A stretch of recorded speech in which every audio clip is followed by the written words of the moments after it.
Hello, welcome to the most recent bee development live stream. This week we're going to be working on connecting up the Tangle and the storage layer of the bee node. This one's got rather a lot of work attributed to it, so we're probably not going to see it done by the end of the live stream. And this is an area of the code base that I've not been back to for a while, so I'm probably going to be taking the odd stop here and there to go and read through a thing to remind myself of how it works. So it's going to be a bit ad hoc, but hopefully I can explain things as I go and make sure that it's nice and understandable. So just to check that everyone can hear me in the chat and so on.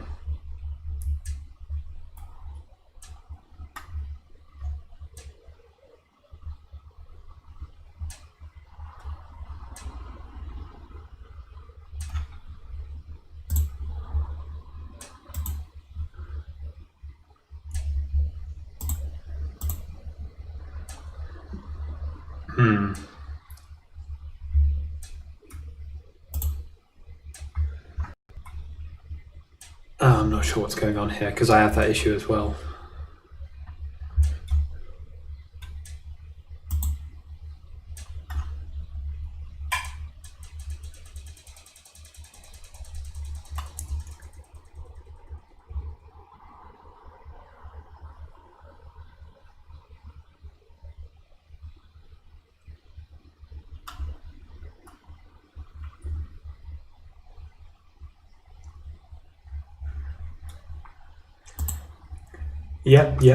Yeah, we should be on the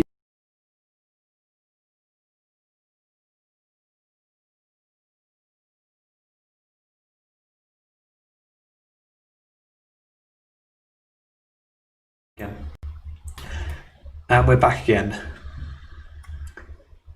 I think that was a combination of my computer being slow and quite probably my ISP as well. Right.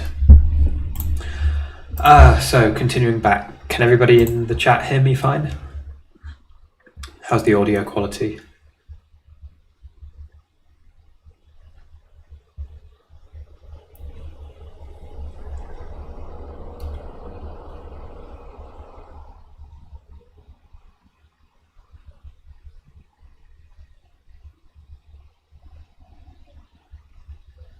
Well, I'm going to hope it's good.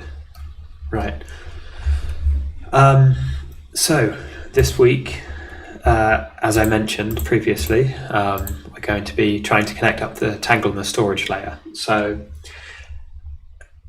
one interesting fact about the B node is that it's generic over multiple database backends.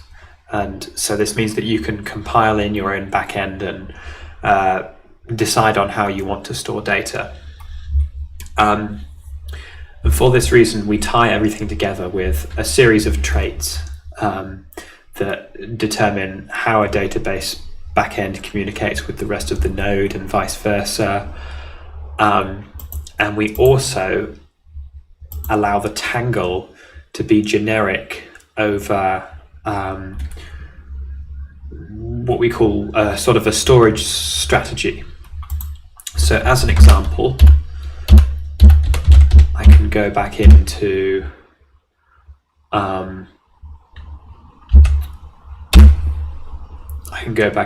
the definition of the Tangle right here. We can see it's generic over this H type parameter. This H type parameter is bound by this trait called hooks, and hooks basically provides a way for the Tangle to request data from some other storage medium. And right now it's fairly simple, as we don't really connect things together between the Tangle and the storage, and so the Tangle is largely in memory at the moment.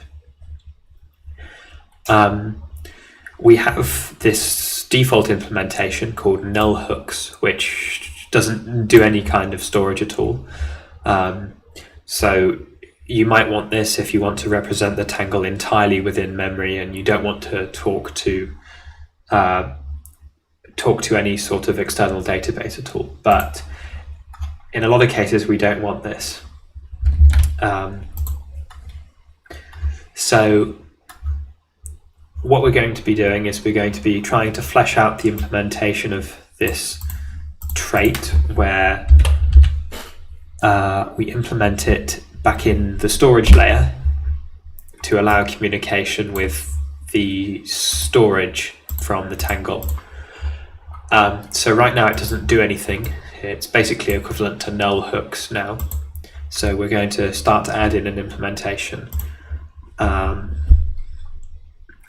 So the first thing we're going to need to do is to look through the API provided by the storage crate to see how we need to communicate with the storage. So we have this backend trait, which is the root of the way the storage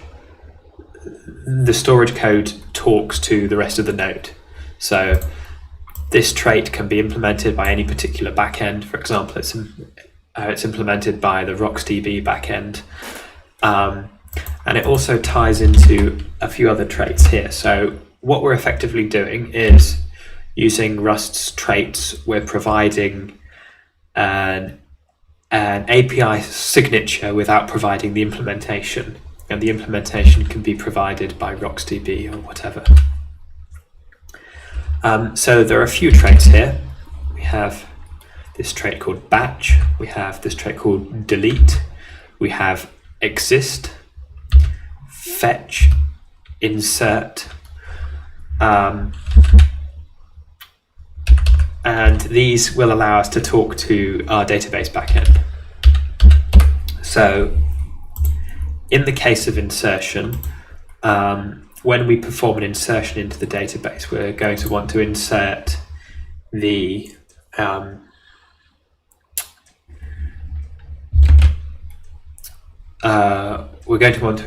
transaction and its associated metadata.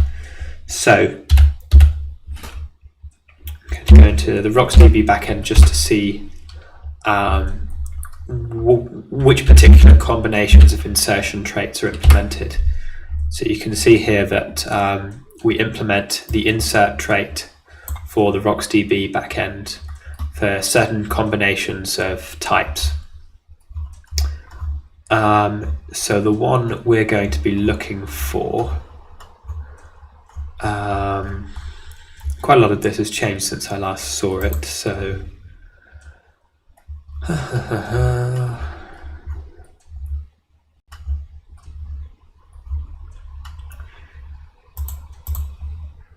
Thibaut, do you happen to know whether we support insertion via transaction hash any longer, or has that been changed recently?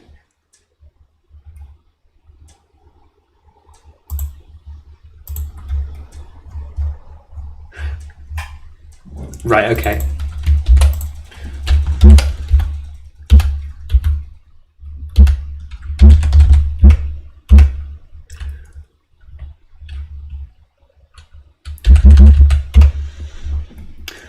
Okay, right.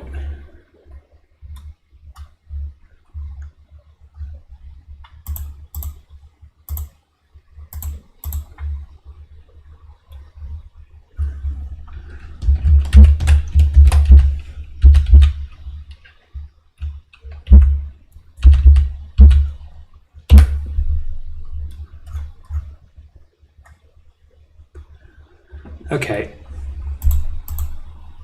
so in the tangle, this confused me momentarily. I hadn't seen that we'd switched the name of this type because I've not touched this code in a while. I've been working on other things. So what we're going to do is we're going to connect up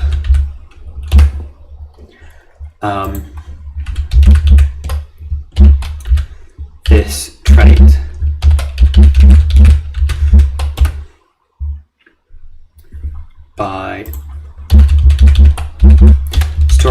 transaction data and metadata on insertion.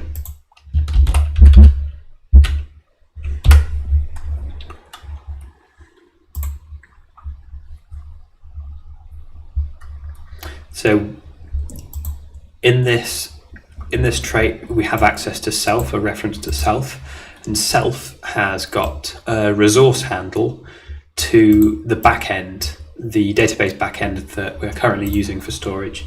So we can go self.storage.insert, and then looking through the implementations of insert we have for the storage layer,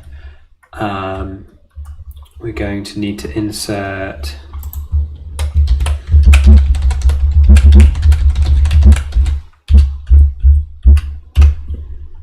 both the metadata and the message. So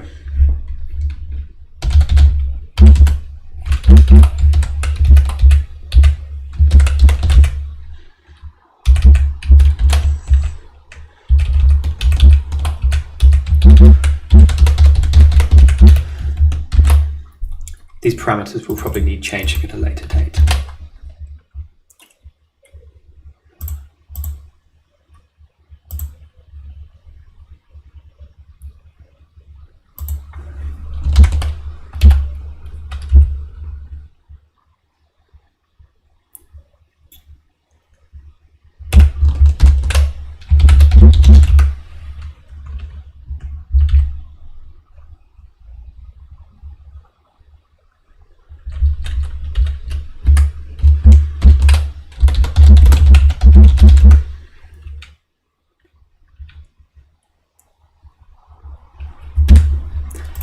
Am I right in thinking, Thibaut, that the B protocol crate doesn't have a crate level backend trait?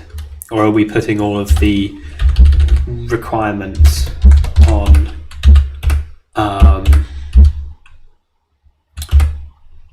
the main trait now? Right, okay. In that case, I'm going to have to add one. Sorry. Okay. Thanks.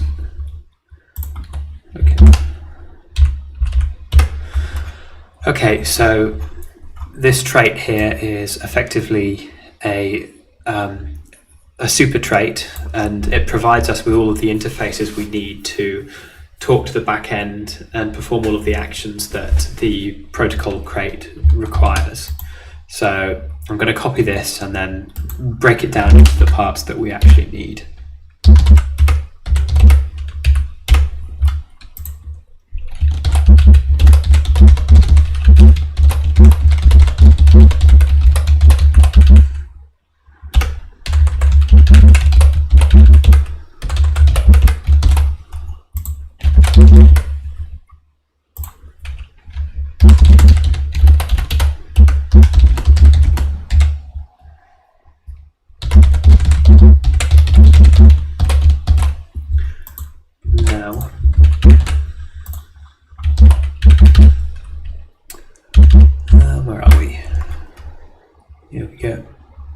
So now we're going to need to make use of this new backend trait that we've created.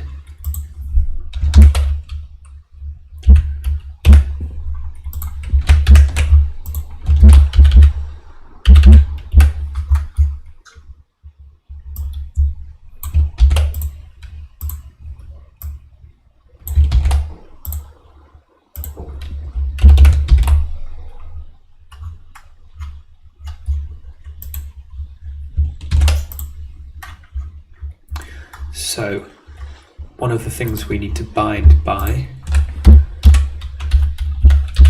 is the ability to insert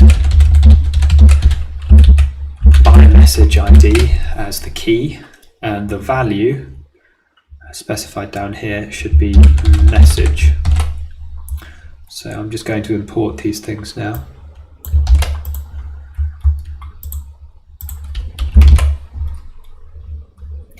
And also the message metadata.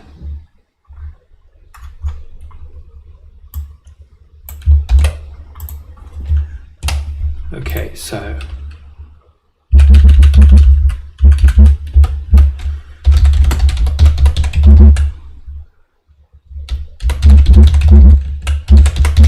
let's hope this path is correct. It probably won't be. But the compiler will fix this for us. Okay, so insert by message ID and inserting the message body, also inserting by message ID and inserting the message metadata. So let's move these constraints down here as well, so that we automatically implement them. Okay.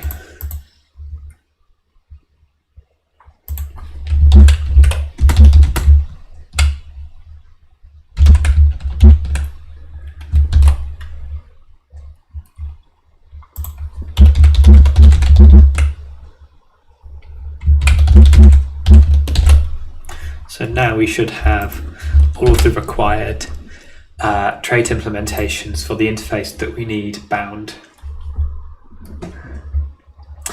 Yeah, RocksDB takes a long time to compile.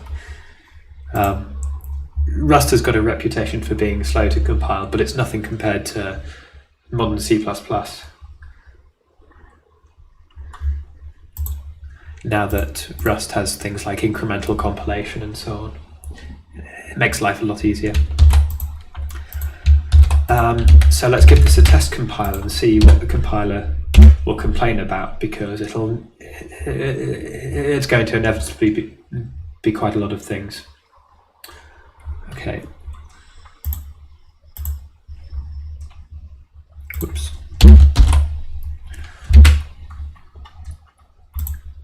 Okay, so that's private. I think that's probably because it was re-exported.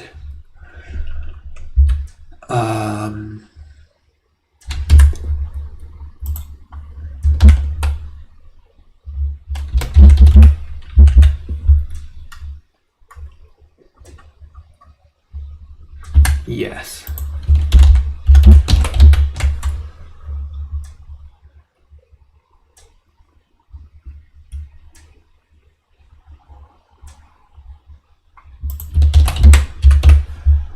Okay, let's see how many of those errors go away now. Ooh, fun. We got to the next stage of compilation.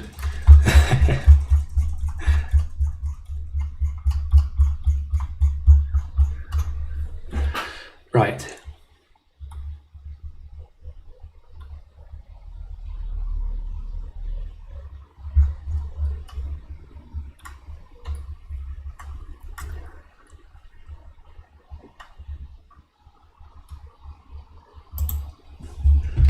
Okay, it looks like we also need to bind by this same backend trait, which is going to be a bit of a pain in the rear end, to be quite frank. So let's do that.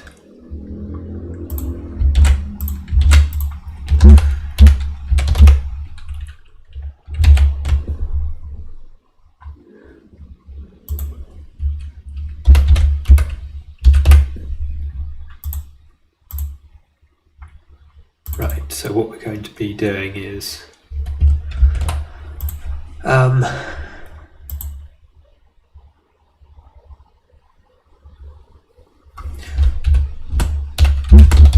changing this to the following, and then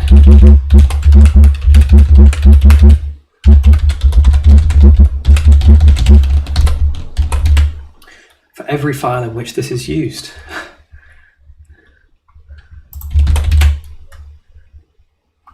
I'm sure if I was using a cleverer editor, there would be a way to automatically do this, but I'm not.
Okay, so this is slightly more annoying. We're going to have to add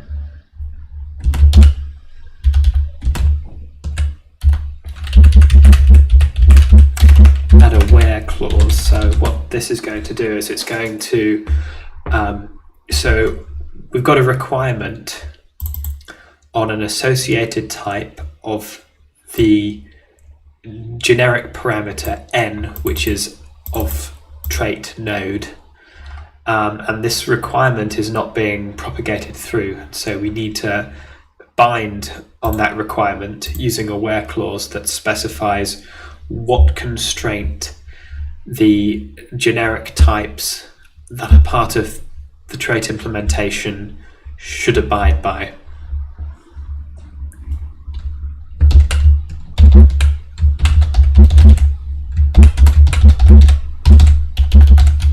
So in theory, this should get rid of the error in heartbeater.rs. So let's just check that. Oops, there's a syntax error somewhere. What have I done? Oh, missing comma. There we go. Rust is quite usefully telling me that it's missing. Okay. And yeah, that looks like it got rid of the error in heartbeater.rs. So now we just have a lot more of this to do.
Sorry about the keyboard, it's quite a loud one.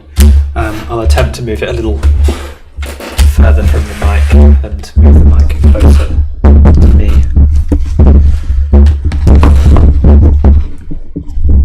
Here we go.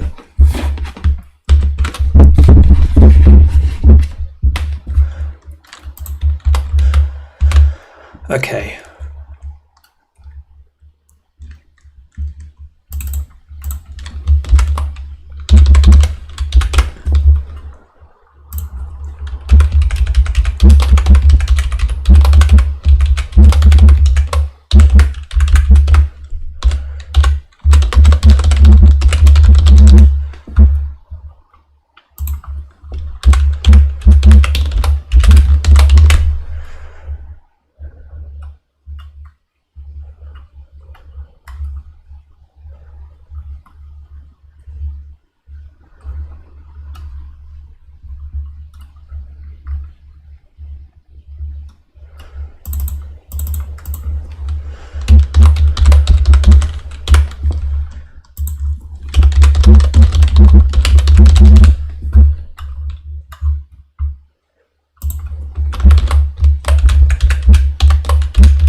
Rather bizarre, that constraint's already there.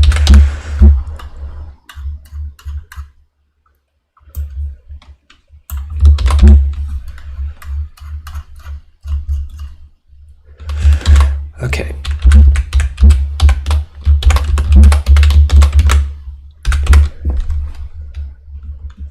Let's see how many of them we got rid of.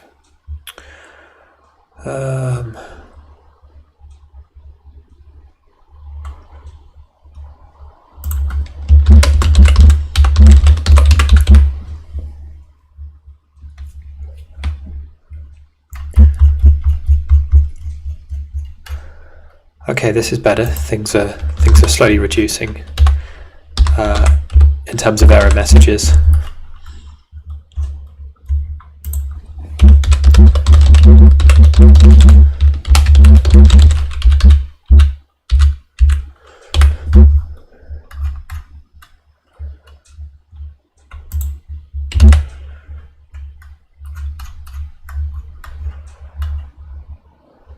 So what we're going to do is we're going to end up having quite a few secondary errors that occur where the constraints that we're requiring our node trait to have are not propagated through from other places that now have that constraint on them. So it's going to be a slow process of slowly getting rid of all of these errors.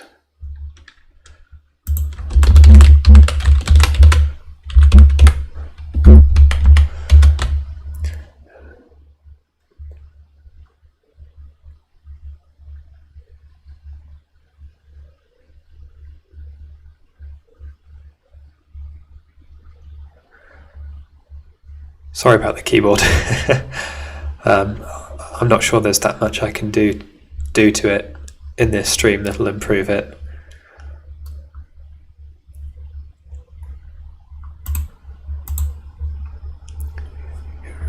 We need to implement some sort of AI-driven keyboard noise pruning sound filter or something that can automatically work out what noises are human voices and what noises are keyboards. So to the top of this very long chain of errors. I was hoping I wouldn't get some sort of long propagating constraint like this to deal with in this live stream, but looks like I was wrong.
I'm hoping that this chain of errors is going to shrink down a lot faster than it may appear, because they're mostly just not so much duplications of the same error, but errors errors that originate from the same source problem.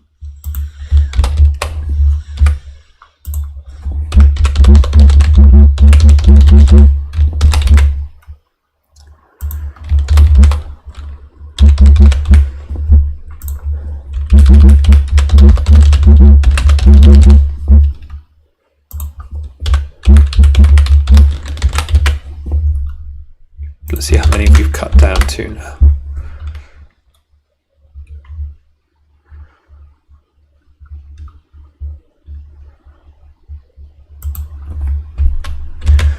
Okay, so I'm going to have to make a few changes here to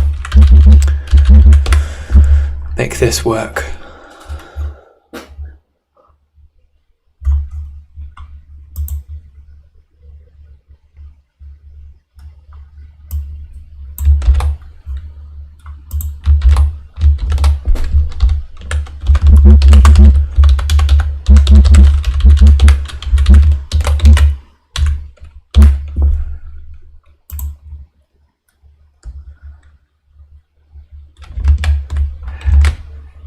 AI supported programming, yes.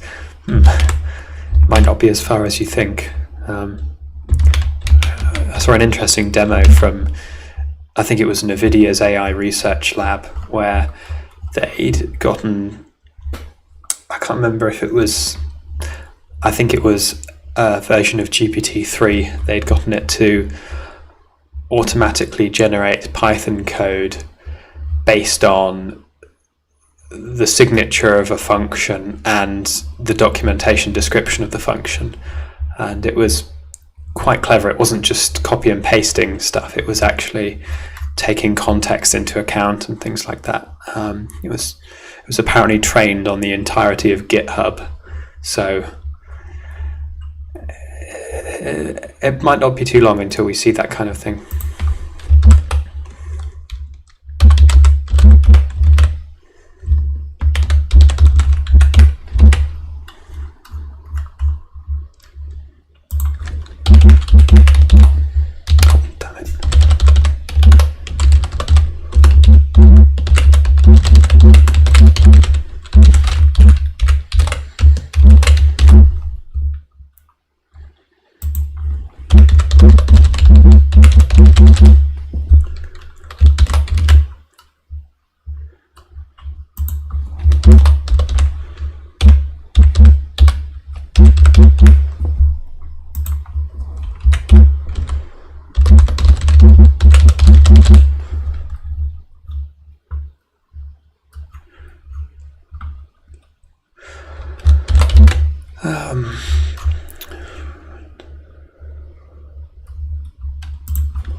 Oh, I'm looking at the wrong piece of code. Whoops.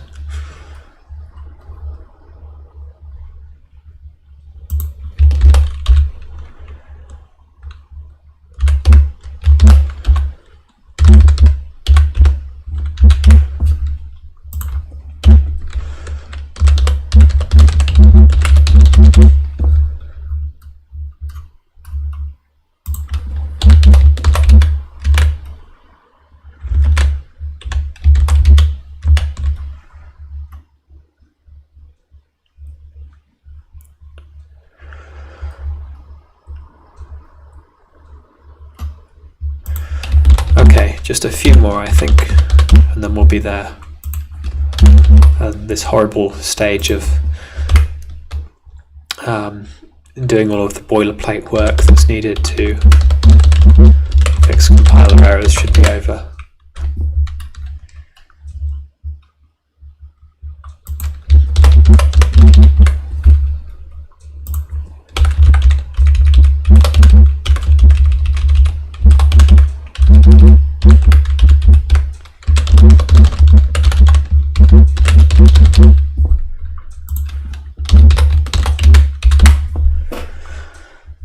Okay.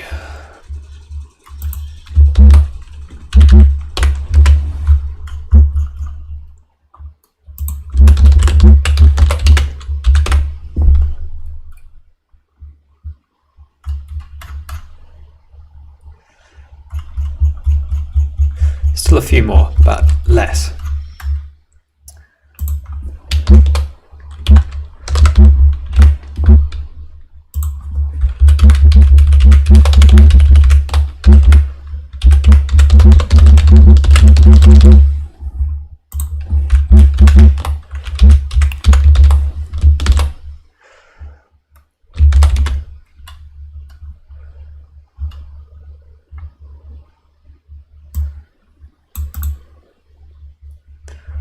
Right, we're going to have to fix that in a moment, which will be a bit more interesting.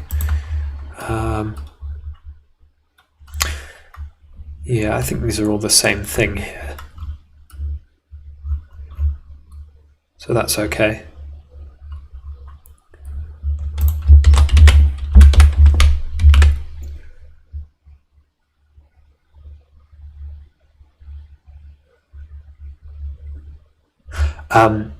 The n backend constraint is our backend that's local to the crate we're working in. So it's not actually the backend crate specified in B storage.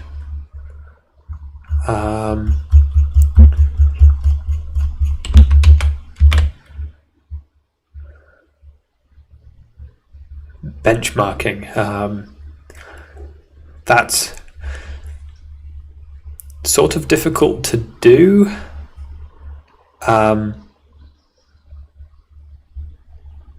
Because asynchronous code very much depends on the speed of the underlying I/O and what setup it's being run on, and a lot of other factors.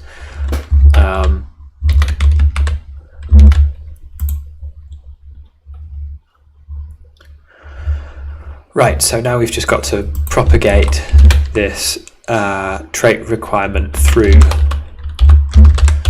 so that we can add all of the appropriate workers here.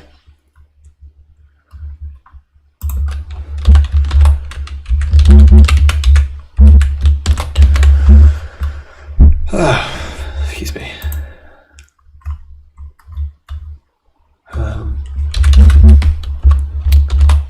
Every programmer hates this kind of boring procedural work like this.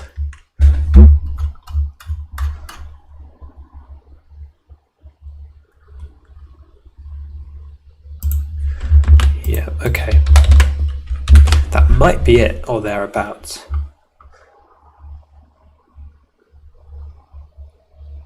Aha, yes. Oh, no. Here we go. We've got some other errors here, but that's okay. They're elsewhere.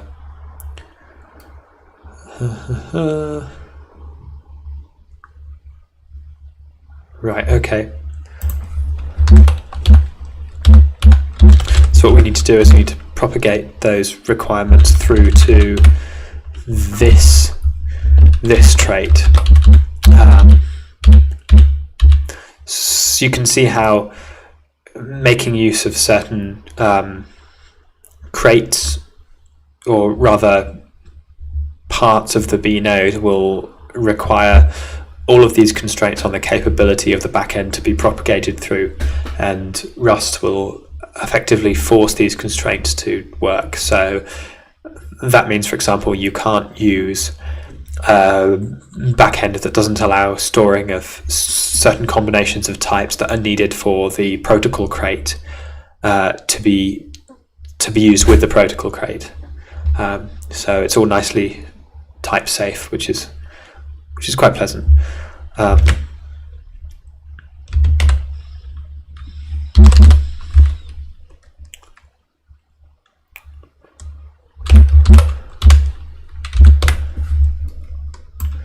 Okay, so we should just be able to add these to make the compiler happy.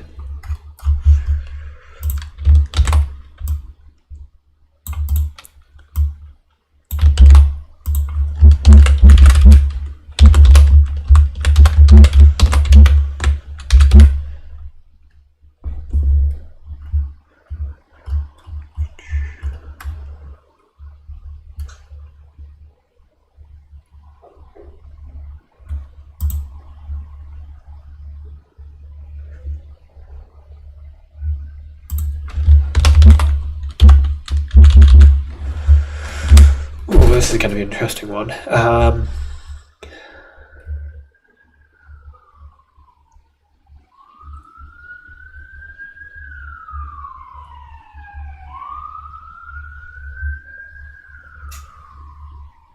Yeah, that's fine. That's fine. That'll work. I'm sorry, I'm talking to myself here. I have a habit of doing that.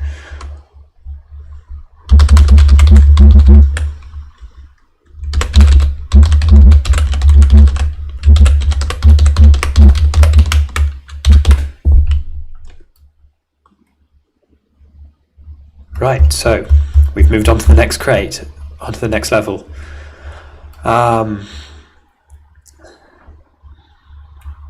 Right, so in theory it should just be a case of moving these over to the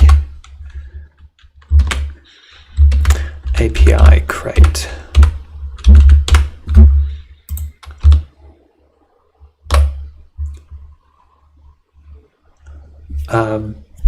To make this a little easier, actually,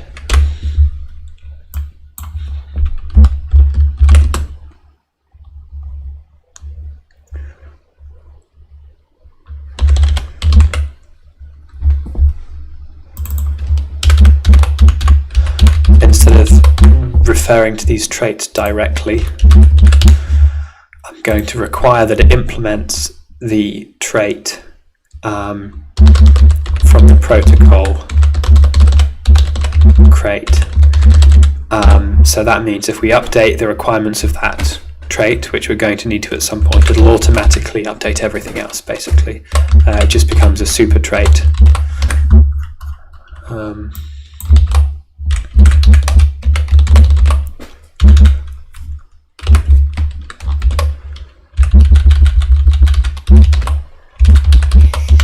Let's hope that works.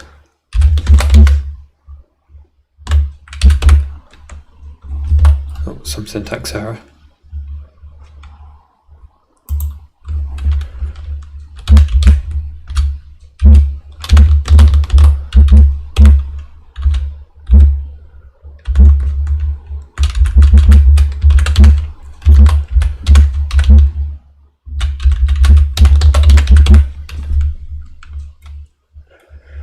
Okay, that's fine.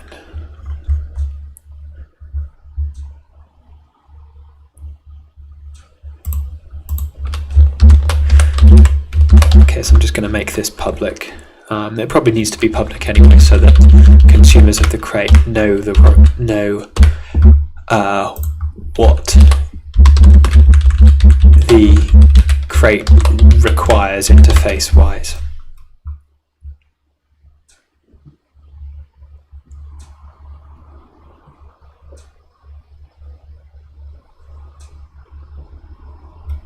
Okay, there we go. It's finally all compiled. So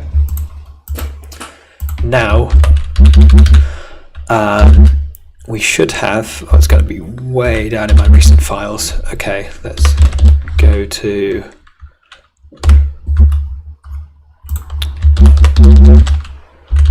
here again. So back where we provided an implementation for the insertion method of the hooks trait, we should actually get an insertion into the database now.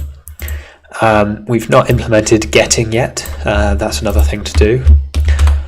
We won't need to do all of this changing of files anymore now, because we have the super trait here that we can use to constrain everything we need and just add the appropriate constraints there. The only reason we needed to go through and do that was because it wasn't done in the first place, because we didn't decide to come up with this idea at that time. I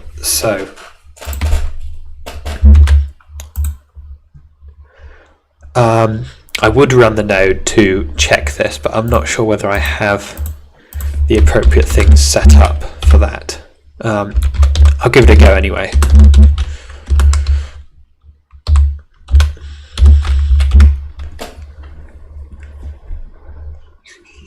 Let's compile with only a few of my cores so that the live stream doesn't melt.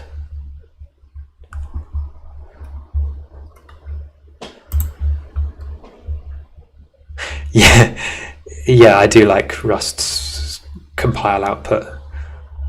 Lots of color, lots of information. It feels very satisfying. It's very it feels like you have a certain amount of trust in the code when it goes through the compilation process.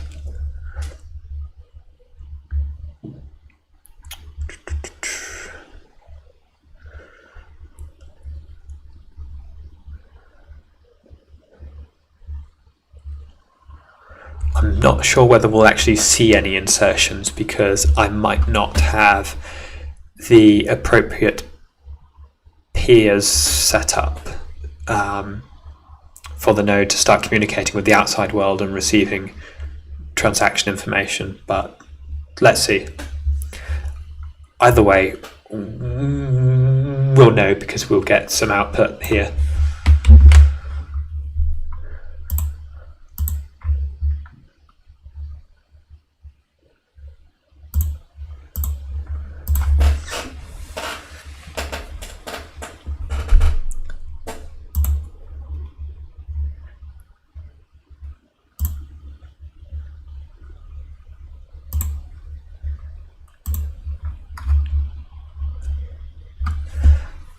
It's taking its time because this crate is a binary crate, which means it's got to go through the final linking stage where the compiler takes all of the generated code from all of the functions and then links them together into a final executable, removes anything that's not being used, and so on. Which is always quite time consuming because it can only really be done on a single thread. You can't really parallelize it, or not very well anyway. I think there are a few experimental linkers that exist that can do certain things in parallel, but most linkers can't as of yet.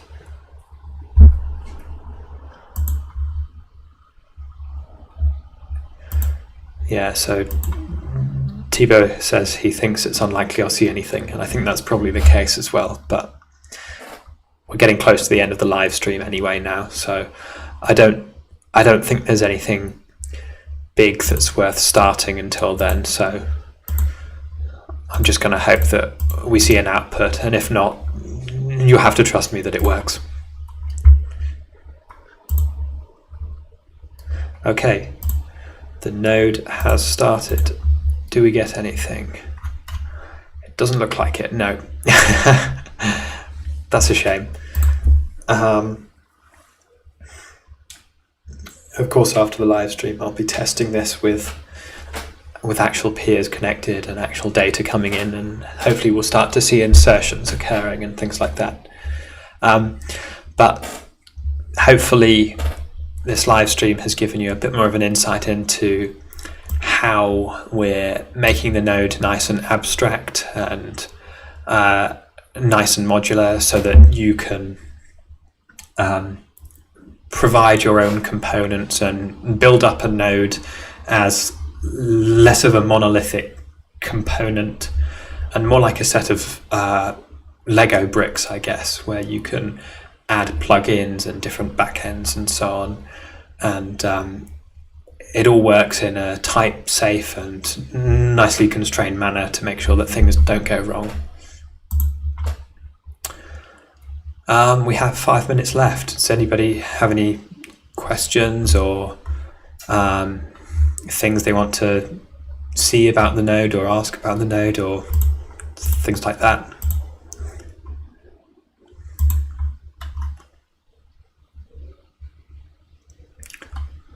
I think there's about a 1 minute time delay between me speaking and the stream, so I'll give it a moment.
I've not seen anything yet, so I'll take that as a no in that case.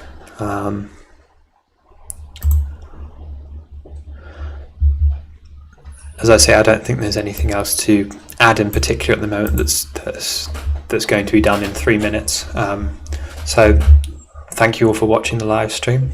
I hope you enjoyed it, even though a lot of it was quite boring procedural stuff, but you know, programming is often quite a boring process. It's not all fast cars and alcohol. So see you later, everybody.